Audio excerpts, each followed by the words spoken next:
Day in the life ng isang trabahador sa Amerika. I'm a nurse, Filipino nurse. In 2022, I migrated to the US to work as a pediatric home care nurse sa New Jersey. After finishing my contract, I relocated to Nevada, still working as a pediatric home care nurse, doing full shifts like 8 to 12 hours. But because of my financial need, I opted to get another job. And that is what I'm doing here. I went here to visit someone, an adult patient, currently needing antibiotic infusions sa PIC line niya and also wound care. Sometimes we're required to do some blood drawing, which is what I will also do today. I'm not going to tell you the actual case because of HIPAA, but with this patient, I need contact precaution. So, pagpasok ko mamaya sa bahay niya, mag-gown pa ako and double gloves. As a nurse in a home healthcare setting, hindi lang syempre yung patients yung kailangan protection na natin. We also need to protect ourselves. So, skilled visits like this normally last for an hour. And then after that, documentation or nurse's notes. I talk to other healthcare professionals working in a home health setting, OTs, PTs, and other nurses. They normally visit 5 patients a day. Sanitize muna tayo, of course, bago umuwi. Since bago pa lang ako, I just visited 1 patient today. Someone called out sa pediatric home care patient, isang trach vent patient. So this afternoon, I will fill in for that shift. 5 to 6 hours lang naman since that's my only availability. May mga nauna na kasing appointments. You can see here na hindi pala muna ako umuwi kasi nag-drop off ako ng blood sa Quest. At this point, I'm checking whether I'm going to the right address this afternoon. The plan was to get home, wash up, change my scrubs, and head to Walmart before I go to the other work. I normally don't do this na on the same day meron akong visit and a full shift. Usually kapag full shift lang, like 8 hours lang or 12 hours lang, yun lang talaga.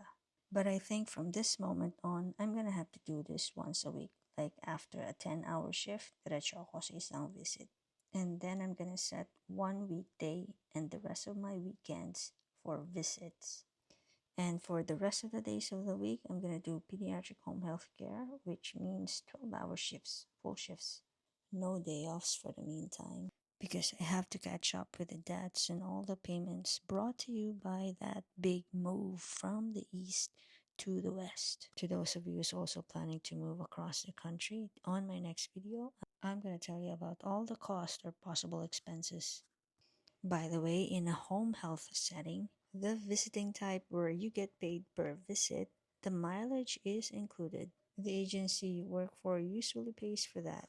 However, sa home care or home health care where you do full shifts, hindi po kasama yon. Hindi ka naman kasi magda-drive all day. Magsistay ka lang sa isang location all throughout your shift. Hindi ka rin mabibilad sa araw, which is great because ligtas ka sa heat exhaustion. Ayan, nakauwi na tayo. Rush lang to. Ligo agad, palit ng scrubs, and magayos ng konti. I feel the need to do this kasi months old pa lang yung next patient ko. Medically fragile. So, dapat walang may nalaglag pa. Wala tayong dalang sakit. What I like about doing home care, the full shifts, yung documentation mo, habang nandun ka sa bahay ng patient mo, ginagawa mo na, and matatapos mo siya agad-agad.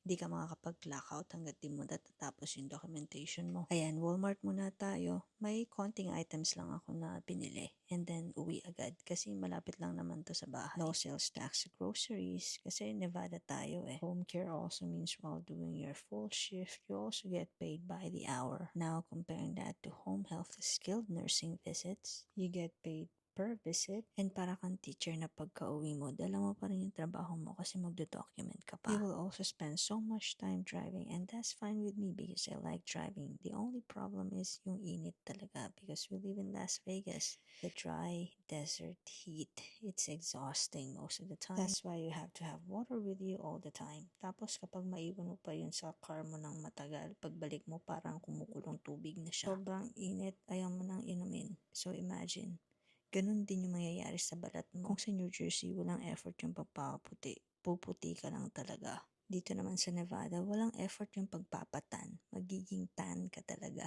Okay, let's leave this groceries home and punta na tayo sa next patient natin, the fill-in shift. Somehow I'm glad because I wouldn't have to drive far for this patient. Napakalapit lang niya sa bahay. About 6 to 9 minutes away. For the meantime, since hindi pa ako nagla-lunch, I'm also gonna eat muna before I drive. Thank you sa sister-in-law ng partner ko for offering this macaron salad from Trader Joe's. I'm gonna eat the rest of this sa mga stoplights. I don't wanna be late and normally hindi ako nalilate sa pasok ko, sa mga shift ko, sa appointments ko. Minsan talaga ganito. Kapag naka-oo ka na sa lahat ng appointments mo, kailangan panintigan mo. So, isisingit mo na lang yung pagkain. The great thing about some households sa home care setting is nag-offer naman sila ng snacks or food and drinks. So, hindi ka pa rin magugutom sa shift mo. Pero, not all the time. Not all the households. Depende lang talaga. So, kapag hindi mo pa kilala yung pupuntahan mo, mas maganda may dala ka na ring snacks and drinks. Just in case. But you know what? May mga patients rin na toxic eh. Yung hindi ka talaga makakaupo. Na pati pag documentation mo, mahihirapan ka pang isingit. So, yung pagkain mo, yung snacks mo, even pag inom ng tubig or pag CR, parang ang hirap-hirap din isingit. Kasi you have to be with your patient all the time. May time lang naman na ganun, lalo na kapag may sakit ang patient mo. Now, since I came here early, I still have about 10 to 15 minutes. So, I decided to start with my documentation or the skilled nursing visit notes. This was for the visit I did in the morning. And since I wouldn't have enough time to complete this now, I will end up completing this by the end of the day. Mamayang gabi na pagka-uwi. So while doing this, I'm gonna tell you what happened after this. Pagkababa ko from this car, I locked it. Lakad ako papunta sa gate ng bahay na pupuntahan ko. And then, since I've already been there before, pumasok na lang ako ng gate and then I knocked at the door. Hindi naman sila nagbubukas agad, so I tried to call the office. But nobody in the office was answering my call. The door's locked and I couldn't clock in. What am I gonna do? Good thing my patient's big brother, who was still a little boy, called his mom to open the door.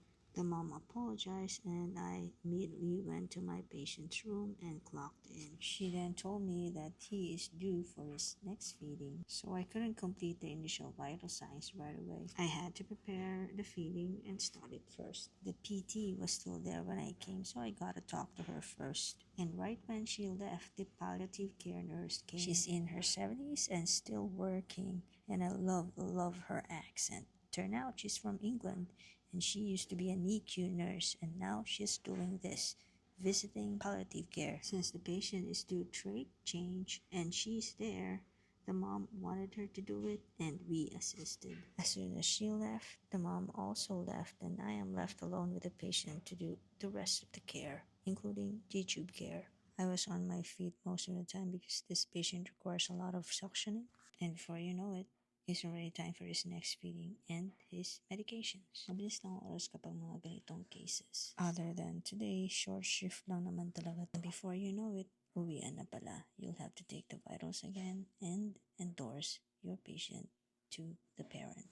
Transfer of care. You may have noticed I changed my glasses. I use the sunglasses prescription for driving and this prescription clear glasses for indoors. Sabi nila hindi raw uubra ang transition glasses sa init ng Nevada. Well, totoo naman. And cheap lang naman yung glasses ko, so it's okay. At this point, I'm exhausted. It's probably the heat. But it turned out, bumagsak na naman pala yung potassium levels ko, kaya nangihina na naman ako. And if it gets even lower, mapaparalyze na naman ako. Good thing na kahit na mahirap pa, nag-a-adjust pa, nakakuha na rin kami ng insurance. So, I finally have my own PCP here in Las Vegas. Na-check na ulit yung potassium levels ko and others. So, mamamonitor na ulit. So, as soon as I got home, I changed into my gym clothes and drove directly to the gym. Mabilis lang to kasi sobrang lapit lang din. And I'm here because it's really still hard for me to say no in a lot of things. I tend to say yes even though ayoko or it's not my priority or ayaw na ayaw ko talaga. Somehow, it's still hard to say no.